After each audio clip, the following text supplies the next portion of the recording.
Hey hello guys, welcome to my YouTube channel A B study and shorts. तो आज मैं chapter number first relation and function का chapter lecture first, ठीक है। इसमें से जो हम आज जानेंगे, आज की वीडियो में हम केवल रिलेशन जानेंगे, ठीक है, कि रिलेशन होता क्या है, हमारे पास संबंध क्या होता है, ठीक है। केवल हम उस बारे में आज चर्चा करेंगे आज के लेक्चर में, ठीक है। देखिए, सबसे पहले आपको थोड़ा सा हम बता देंगे कि इस चैप्टर को पढ़ने से पहले आपको एक चीज़ और जाननी होगी, वो कहलाती है आपकी समुच्चय। आपने सुना जरूर होगा सेट, ठीक है। सेट जरूर से जरूर आपने सुना होगा। तो इस चैप्टर को जानने के लिए हमें सबसे पहले समुच्चय, उसे जानना बहुत ज़रूरी है, ठीक है। आइए अब हम सबसे पहले हम सेट को जानेंगे थोड़ा, उसके बाद हम रिलेशन को जानेंगे और टाइप ऑफ रिलेशन को जानेंगे, ठीक है। हम केवल आज सेट को जानेंगे, पहले थोड़ा सा बेसिक हो जाएगा आपका क्लियर, ठीक है। चलिए देखते हैं सेट। हम बात कर रहे हैं सेट की, ठीक है। किसकी? सेट यानी एक समुच्चय। होता क्या है सेट? एक परिभाषित संग्रह, समझे? यानी किसी भी चीज को आप परिभाषा से, यानी परिभाषा में रख के आप इसको संग्रहित कर रहे हैं, ठीक है। अब हम सेट की एक दो मतलब जो पहले थोड़ा सेट के बारे में जाने थे कि सेट को लिखा किस प्रकार जाता है। तो सेट को लिखा जाता है मंझले कोष्ठक के अंदर, ठीक है। पहला जो ये है क्या है, सेट को हम कुछ भी लिख सकते हैं, एक्स वाई जेड, ठीक है। मंझले कोष्ठक के अंदर कोमा लगा के लिखते हैं, ठीक है। इसको अगर हमें निरूपित करना होता है तो क्या करते हैं, अंग्रेजी वर्णमाला के कैपिटल लेटर से हम इसको लिखते हैं, निरूपित करते हैं। क्लियर? सेट के बहुत सारे प्रकार हैं, ठीक है। सेट के बहुत सारे प्रकार हैं और वो आपने 11th में ज़रूर से ज़रूर पढ़े होंगे। अगर आपने वो नहीं पढ़े हैं तो मैं डिस्क्रिप्शन में आपको वीडियो का लिंक दे दूंगा, पहले जाकर आप उसे देख लीजिएगा और उसके बाद हम चर्चा करेंगे इसके बाद, ठीक है। अब देखिए, सेट को दो तरीकों से लिखा जाता है, ठीक है। रोस्टर फॉर्म पहला, और दूसरा क्या, set builder form. Set builder form यानी इसे हम किस प्रकार लिखते हैं, सेट बिल्डर फॉर्म और रोस्टर को इसे हम निरूपित करते हैं, ठीक है। सब हमने उस वीडियो में समझाया, तो आप जरूर उस वीडियो को जाकर देख लें। हम सेट को दो प्रकार से लिख सकते हैं, निरूपित कर सकते हैं। मतलब हम सेट का जो संबंध होगा उसको भी दो प्रकार से निरूपित करेंगे। क्लियर बात? हम जब क्या कर रहे हैं कि भाई सेट को हम रोस्टर फॉर्म में लिख रहे हैं, सेट बिल्डर फॉर्म में लिख रहे हैं, तो 100% गारंटी मैं देता हूँ कि मतलब आपको ये जानना जरूरी है, क्योंकि जो सेट का रिलेशन होगा उसको भी हम रोस्टर फॉर्म में लिखेंगे और सेट बिल्डर फॉर्म में लिखेंगे। क्लियर बात? अब हम बढ़ते हैं सीधे रिलेशन की तरफ, ठीक है। किसकी तरफ? रिलेशन की तरफ।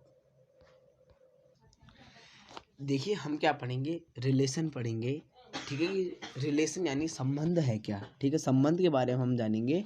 ये लिख रहा है, परिभाषा 2 है, ये समुच्चय ए पर परिभाषित संबंध कोई आर है, एक सार्वत्रिक समुच्चय। यानी ए टू इन्फिनिटी, यानी कुछ भी सार्वत्रिक समुच्चय, कुछ भी यूनिवर्सल सेट में होगा, वही उसी पर हमारा संबंध बनेगा। यानी उसी वो जो परिभाषित संबंध होगा आर, एक सार्वत्रिक संबंध कहलाता है, ठीक है। यदि ए का प्रत्येक अवयव ए के सभी अवयवों से संबंधित है। हम ये किसके बारे में बात कर रहे हैं, माना कोई दो सेट हैं और ए का रिलेशन ही ए से है, समझ गए बात? ए का रिलेशन ही क्या है, ए से है। बात हम ये जो बात है ये 12th के बेस की है, जो हम इस चैप्टर में पढ़ेंगे। इस चैप्टर में हम ऐसा नहीं पढ़ेंगे कि भाई ए का जो रिलेशन है वो बी से है, ये हम नहीं पढ़ेंगे इधर, ठीक है।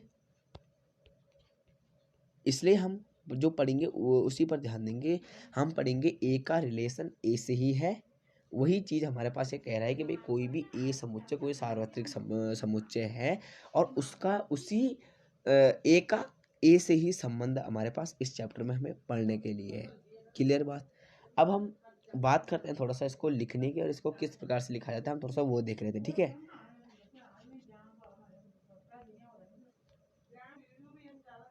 चलिए, मैंने क्या बोला कि हम कोई भी रिलेशन ले लेते हैं। सबसे पहले ए का रिलेशन हम लेते हैं ए से, समझ रहे हो। ए का रिलेशन हम लेते हैं ए से, ठीक है। चलिए ये लिख लो 1 2 3 और 1 2 3, इसका रिलेशन इसके साथ है। एक सेकेंड, थोड़ा सा इसको चेंज कर लेते हैं कलर।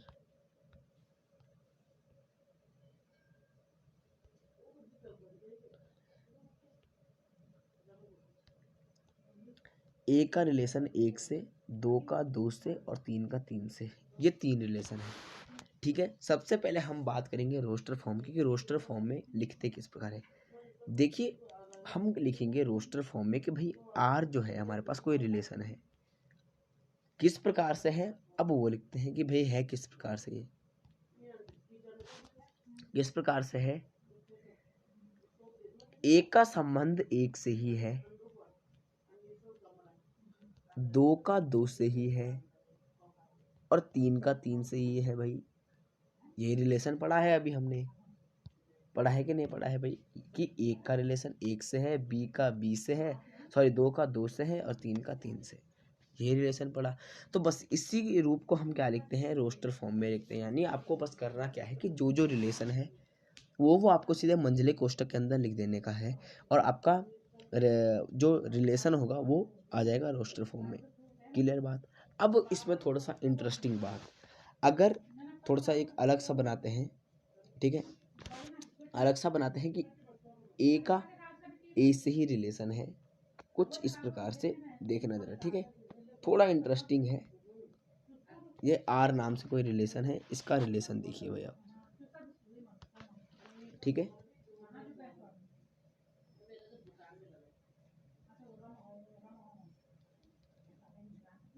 चलिए ये लिखा मैंने कि भाई एक से हमारे पास रिलेशन स्टार्ट हो, सॉरी ए से हमारे पास कोई समुच्चय जो ए है उसमें अवयव क्या है, एक से लेकर अनंत तक। और दूसरा जो, अरे हाँ मैंने क्या लिख दिया यार, एक सेकेंड, संबंध यही है ना, ए का एक से ही है तो यही, ठीक है। दूसरा भी क्या है, एक का एक से अनंत तक। तो क्या आप इसको लिख सकते हो भाई, मान के चलो कि मैं कोई रिलेशन बोल रहा हूँ कुछ इस प्रकार से कि देखिए एक का इधर से, इसका इधर से, इधर का इधर, इन्फिनिटी का इन्फिनिटी से, ठीक है। इस प्रकार से मैं कुछ संबंध दे रहा था आपको, थोड़ा सा इसको घुमा फिरा के, ये इस प्रकार से कुछ माना रिलेशन है हमारे पास, ठीक है। तो इसको क्या आप रोस्टर फॉर्म में लिख सकते हो भाई, कि एक का एक से होगा या एक का 2 से होगा, ठीक है, 3 का इन्फिनिटी से होगा, ठीक है। इसको बहुत सारे हमारे पास रिलेशन है ETC, ठीक है, अनंत तक रिलेशन हमारे पास है। तो क्या आप इसको रोस्टर फॉर्म में लिख सकते हो, नहीं लिख सकते। तो इसके लिए बनाया गया है भाई सेट बिल्डर फॉर्म। क्या बनाया गया है, सेट बिल्डर फॉर्म। उसको हम देख लेते हैं कि वो किस प्रकार से होता है। मैंने क्या बोला कि जो ए है और वो दूसरा ए है, उसमें कुछ इस प्रकार से है ना, ठीक है। और इनका आप एक एक रिलेशन, यानी एक का 2 से, 2 का 3 से, तो इसको अगर हम लिखते हैं किसके रूप में, सेट बिल्डर फॉर्म के रूप में, तो हम क्या लिखेंगे भाई कि एक रिलेशन हमारे पास आर है, वो किस प्रकार से लिखेंगे, तो मंझले कोष्ठक के ही अंदर। पर कैसा लिखेंगे, एक्स और वाई सच दैट, यानी एक्स और वाई कुछ इस प्रकार से, किस प्रकार से कि वाई इक्वल टू, रिलेशन आपको कुछ दिख रहा होगा, यानी जब हम एक में एक जोड़ के तो 2 मिलता है, 2 में 3 एक जोड़ेंगे तो 3 मिलता है, यानी x equal to, sorry y equal to x plus 1, ठीक है। और देखिए अभी जो हमारा x है वो a का अवयव है और जो y है वो b का अवयव है, यानी जो x है वो बिलोंग कर रहा है a में और जो y है वो बिलोंग कर रहा है b में, और यही आपका क्या हो गया, सेट बिल्डर फॉर्म में इसको लिख दिया भाई हमने। कोई दिक्कत नहीं यहाँ तक, आप बोलोगे कोई दिक्कत नहीं है। क्लियर। अब हम इसके थोड़ा सा जानेंगे टाइप ऑफ रिलेशन या संबंधों के प्रकार, जो हमने आज के लेक्चर में सबसे इम्पोर्टेंट जो टॉपिक है वो अभी से ही शुरू होता है। आशा करता हूँ कि अगर अभी तक आपने ध्यान दिया होगा, अगर नहीं भी दिया है तो कोई दिक्कत नहीं, अब ध्यान से देखना भाई, अब बहुत ज़्यादा इम्पोर्टेंट और बहुत बढ़िया टॉपिक आ गया है, ठीक है। चलिए उस पर बात करते हैं हम, ठीक है। चलिए ये हमारे पास कुछ रिलेशन है, संबंधों के प्रकार हैं। 3 प्रकार यहाँ पर लिखा हुआ है। चौथा जो प्रकार होता है वो तुल्यता संबंध होता है, उसको हम बाद में पढ़ेंगे, ठीक है। पहला है स्वतुल्य संबंध, दूसरा है सम्मित संबंध, तीसरा है संक्रामक संबंध, ठीक है। इसको हम थोड़ा सा पहले आप यहाँ पढ़ लीजिएगा कि ये है किस प्रकार से दिया। पहले की बात अगर हम करते हैं, ये पहला क्या दे रखा है इसने यहाँ पर, वो देखते हैं अभी, ठीक है। पहला मानी स्वतुल्य संबंध, ये कह रहा है कि भाई ए अगर बिलोंग ए में ही कर रहा है तो इसके लिए ए और ए भी बिलोंग करने चाहिए आर में। समझे? अभी नहीं समझोगे कोई दिक्कत नहीं, समझाते हैं आपको दूसरे की तरफ से। देखिए भाई, अब ये कह रहा है कि a relation R on a set A is reflexive if a and a belongs to R of for all a belongs to A, ठीक है। इफ ए आर ए यानी ए का रिलेशन ए से for all a belongs to A. समझते हैं इसको है क्या। ये कह रहा है कि भाई ए का कोई ए से रिलेशन है, ए का ए से रिलेशन है, किस प्रकार से है वो देखिए। ए का जब ए से रिलेशन ये कह रहा है यानी इधर भी ए है और इधर भी ए है। ये कह रहा है कि जब भाई ए हमारे पास ए में बिलोंग कर रहा है, ये इसमें बिलोंग कर रहा है, ये इसमें बिलोंग कर रहा है, यानी ए जो बिलोंग कर रहा है वो ए में बिलोंग कर रहा है, तो इन दोनों का रिलेशन आपको, इन दोनों का जो रिलेशन होगा वो आर में बिलोंग करेगा ना भाई। ए और ए बिलोंग करेगा आर में, और यही हमारे पास क्या है, स्वतुल्य संबंध, रिफ्लेक्सिव रिलेशन कहलाता है। कुछ इस प्रकार से थोड़ा उदाहरण देखते हैं क्या है ये। मान के चलिए हमारे पास 2 सेट है, ठीक है, ए सेट और ए सेट, दो अवयव लिखूंगा मैं इसमें, 1 और 2 और 1 और 2। एक का संबंध 1 से और 2 का संबंध 2 से है भाई, ठीक है। देखिए एक का संबंध क्या है 1 से, तो भाई इसको थोड़ा सा रोस्टर फॉर्म में लिख लेते हैं। 1 का 1 से है, 2 का 2 से है। तो बस अगर आपको ऐसा इस प्रकार से कुछ संबंध मिल जाता है तो आप कह सकते हैं कि यह हमारे पास रिफ्लेक्सिव संबंध है, स्वतुल्य संबंध है, यानी अपने के तुल्य, अपने के बराबर संबंध। समझ रहे हो? अपने के बराबर से, अपने के बराबर यानी मैं भाई मेरा नाम आयुष है तो दूसरे का नाम भी अगर आयुष है तो वो मेरे साथ कुछ संबंध बना सकता है, ठीक है। आयुष और आयुष का संबंध, तो वो कैसा संबंध है, वो स्वतुल्य संबंध है। क्लियर बात? रिफ्लेक्सिव रिलेशन, इतनी बात क्लियर। सब चीज़ उदाहरण से समझेंगे, आपको चिंता ना करें, ठीक है। अब हम थोड़ा सा अगले की तरफ बढ़ते हैं। अगला हमारे पास है सममित संबंध, ठीक है, उसके बारे में हम चर्चा करते हैं थोड़ा सा। A relation R on a set, ठीक, सॉरी ये तो शायद क्या है, एक सेकेंड ना। ये कह रहा है कि भाई सिमेट्रिक रिलेशन यानी सममित संबंध, इसको हिंदी में क्या कहा जाता है, सममित संबंध। ये कह रहा है कि a relation R on a set A is said to be symmetric relation if a and b belongs to R, तो b and a belongs to R for all a and b belongs to A relation b relation a for all a and b belongs to A. समझते हैं कुछ example से। ये कहना चाह रहा है कि भाई कोई रिलेशन है ए का और बी से, जब ए और बी का रिलेशन है तो भाई बी का और ए का रिलेशन भी होगा, अपोजिट रिलेशन, ठीक है।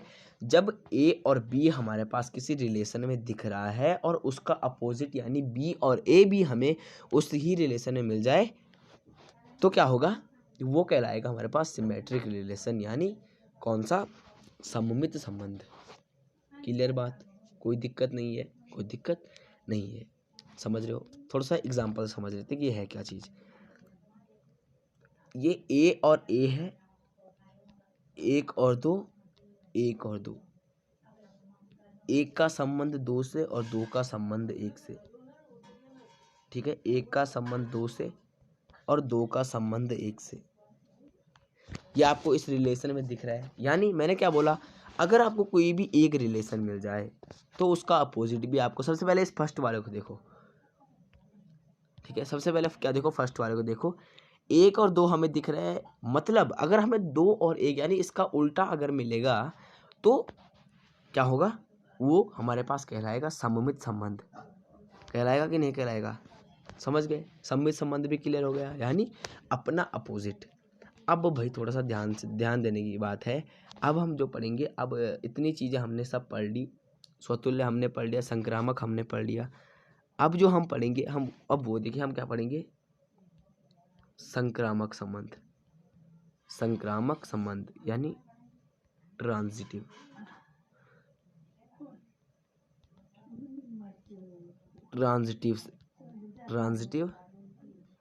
रिलेशन। क्लियर बात? ट्रांजिटिव रिलेशन एक बहुत इंपॉर्टेंट टॉपिक है अपने आप में ही, ठीक है? तो हम उसको हम पढ़ेंगे, ठीक है? ट्रांजिटिव रिलेशन, कौन सा रिलेशन? ट्रांजिटिव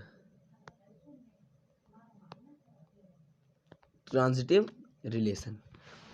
ये रिलेशन कुछ इस प्रकार से कहता है कि भाई यदि A1, A2 और A3 बिलोंग करते हो A में, समझ रहे हो?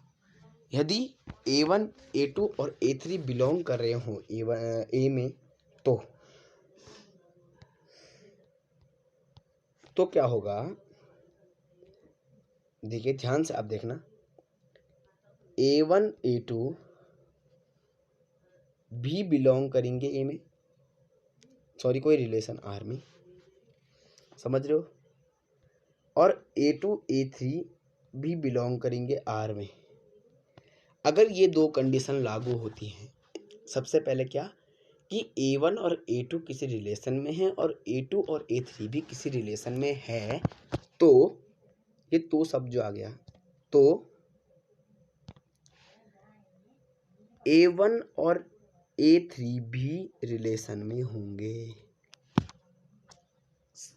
यहां पर बात आते तो की, क्या कहा मैंने कि A1 और A2 यदि R में है, किसी रिलेशन में है, और A2 और A3 किसी रिलेशन में है, तो अगर A1 और A3 भी किसी रिलेशन में होगा तो हम उसको कहेंगे सममित संबंध, ठीक है? अगर आपको A1, A2 मिल रहा है और A2, A3 नहीं मिल रहा है, तो भी वह संबंध ट्रांजिटिव रिलेशन होगा, सममित संबंध होगा। ये तो कि हम जो ये तो पर बात आ रही है कि A1, A3 भी R में होगा, वो कब होगा? जब A1, A2 और A2, A3 R में होंगे। नहीं समझे? थोड़े एग्जांपल समझिए। देखिए, कोई भी रिलेशन हम ले लेते हैं 1 और 2, दूसरा 2 और 3, ठीक है? और 1 और 3। इसमें क्या हुआ, हमें 1 और 2 मिला। क्या मिला? 1 और 2 मिला। मिला कि नहीं मिला? 1 और 2 मिला, 2 और 3 भी मिल गया। तो अब हमें क्या चाहिए? 1 और 3 चाहिए। चाहिए कि नहीं चाहिए? जब हमें 1 और 2 मिल गया और 2 और 1 भी मिल गया, तो 1 और 3 हमें जरूरी चाहिए, सॉरी 3 हो गया यहाँ पर चाहिए, तो ही ये सम्मित होगा। तो भैया हमें दिख रहा है कि नहीं दिख रहा है? 1, 2 हमारे पास रिलेशन में है और 2, 3 भी हमारे पास रिलेशन में है और 1, 3 भी हमारे पास रिलेशन में है। तो क्या हो रहा है, A1, A2 और A2, A3 अगर हमें रिलेशन में दिख रहे हैं, तो क्या जरूरत पड़ती है? A1 और A3 के रिलेशन में होने की जरूरत पड़ती है, और ये है, इसलिए यह सम्मित है, सम्मित है। क्लियर बात? अब थोड़ा हम एग्जाम्पल के थ्रू समझते हैं कि ये है क्या चीज़। तुल्यता संबंध मैंने बोला था आपको, वो लास्ट में बताऊंगा। तुल्यता संबंध की होता क्या है? तुल्यता संबंध, ठीक है?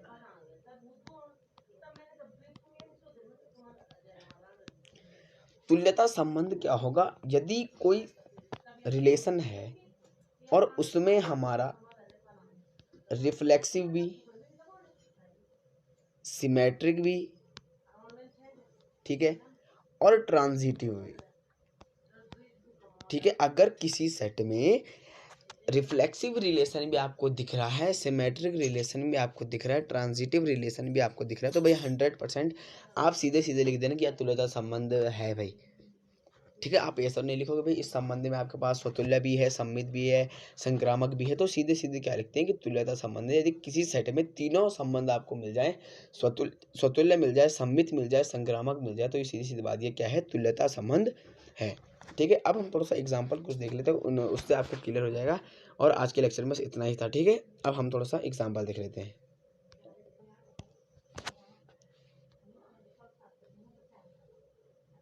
कुछ रिलेशन हमारे पास ये हैं, इनको देख लीजिए भाई जरा। देखिए पहला ए में, देखिए ए में क्या क्या है, सम्मित है। सबसे पहले हम बात करेंगे सबसे पहले की, किसकी, स्वतुल्य संबंध की। एक और एक दिख रहा है, ठीक है, एक सेकंड ब्लू में कर लेते हैं। एक का और एक का दिख रहा है, दो का और दो का दिख रहा है, तीन और तीन का दिख रहा है, चार और चार का, और पांच का। यानी ये क्या है, रिफ्लेक्सिव है। जब ये रिफ्लेक्सिव है तो इसको तो हटा ही दो। क्यों? क्योंकि कंप्लीट है, रिफ्लेक्सिव है, तो इसको हटा दो भाई। एक का जब एक से है तो 100% एक का एक से भी है, दो का दो से तो दो का ही दो से है, तो ये भाई इसमें कोई बात बनती नहीं है। ठीक है। अगला देखिए, एक का दो से है, दो का तीन से है, तीन का चार से, और चार का पांच से। देखिए एक का दो से, दो का एक से तो कहीं दिख नहीं रहा, यानी ये सिमेट्रिक तो नहीं हो सकता। ठीक है। एक का दो से है, दो का तीन से है, एक का दो से है और दो का तीन से है, तो एक का तीन से भी है क्या, है कि नहीं है, नहीं है। तो मतलब ये क्या हमारे पास वो भी नहीं है, कुछ नहीं है, ये ना रिफ्लेक्सिव है, ना ही हमारे पास सिमेट्रिक है, ना ही ट्रांजिटिव है। अगला, एक का एक से है भाई है, एक का दो से है भाई है, एक का तीन से है भाई है, एक का चार से है भाई है, एक का पांच से है। एक का एक से यानी रिफ्लेक्सिव है, एक का दो से है, पर दो का एक से हमें यहाँ कहीं दिख नहीं रहा है, तो सिमेट्रिक भी नहीं है। एक का दो से है, दो का तीन से नहीं है, समझ गए, नहीं ये दिख रहा है आपको, तो मतलब हमारे पास ये कौन सा रिलेशन है, रिफ्लेक्सिव है। ठीक है। ट्रांजिटिव भी है। क्यों है?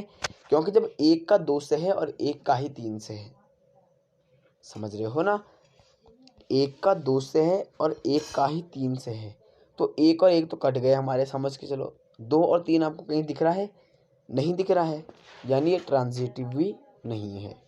अगला थोड़ा सा डी, एक और एक है, एक और दो है, दो और एक भी है, तीन और चार है, चार और तीन भी, यानी ये हमारे पास रिफ्लेक्सिव भी है क्योंकि एक और एक दिख रहा है, सिमेट्रिक भी है, सम्मित संबंध भी, क्योंकि एक का दो है तो दो का एक है।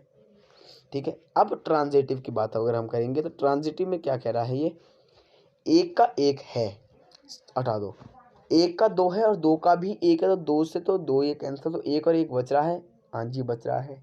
अगला, तीन और चार है और चार और तीन है, यानी तीन और तीन आपको कहीं दिख नहीं रहे हैं, तो ये ट्रांजिटिव भी नहीं है। ये जो क्वेश्चन है ये आप मुझे कमेंट में लिखेंगे, इसका आंसर ही क्या क्या है और क्या नहीं है। आज की वीडियो में बस इतना ही। अगर आपको वीडियो पसंद आई तो वीडियो को ज़रूर से ज़रूर लाइक कीजिए। अगर आपको वीडियो में कुछ भी डाउट आता है तो आप कमेंट ज़रूर कर सकते हैं। तो चैनल को सब्सक्राइब ज़रूर से ज़रूर कर दीजिएगा, जिससे कि आने वाली हर नई वीडियोज़ का नोटिफिकेशन आपको समय समय पर मिलता रहे। धन्यवाद। Thanks for watching this video and channel को जल्दी से जल्दी सब्सक्राइब जरूर से ज़रूर कर दीजिएगा। ठीक है। Thanks for watching this video. Bye bye guys.